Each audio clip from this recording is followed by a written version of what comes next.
الرحيم مالك يوم الدين إياك نعبد وإياك نستعين اهدنا الصراط المستقيم صراط الذين أنعمت عليهم غير المغضوب عليهم ولا الضالين وما أموالكم ولا أولادكم بالتي تقربوكم من الرسل إلا من آمن وعمل صالحا فأولئك لهم جزاء الضيف بما عملوا في الغرفات آمنون والذين يسعون في آياتنا المعاجزين أولئك في العذاب المحضرون قل إن ربي يبسط الرزق لمن يشاء من عباده ويقدر له وما أنفقت من شيء فهو يخلفه وهو خير الرازقين ويوم يعشم جميعا ثم يقول الملائكة هؤلاء إياكم كانوا يعبدون قالوا سبحانك أنت ولينا من دونه بل كانوا يعبدون الجن أكثرهم يؤمنون الله أكبر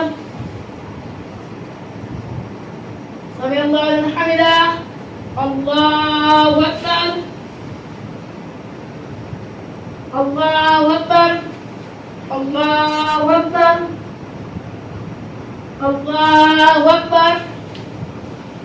الحمد لله رب العالمين الرحمن الرحيم مالك يوم الدين إياك نعبد وإياك نستعين اهدنا الصراط المستقيم صراط الذين أنعمت عليهم غير المغضوب عليهم ولا الضالين فاليوم لا يملك بعضكم لبعض نفعا ولا ضرا ونقول لهم ذوقوا عذاب النار التي كنتم به تكذبون وإذا تتلى عليهم آياتنا بينات قال الذين كفروا الذين آمنوا وإذا تتلى عليهم آياتنا بينات قالوا ما هذا إلا إفك مفترى وقال الذين كفروا لك لما جاء من هذا إلا سحر مبين وما آتينا من كتب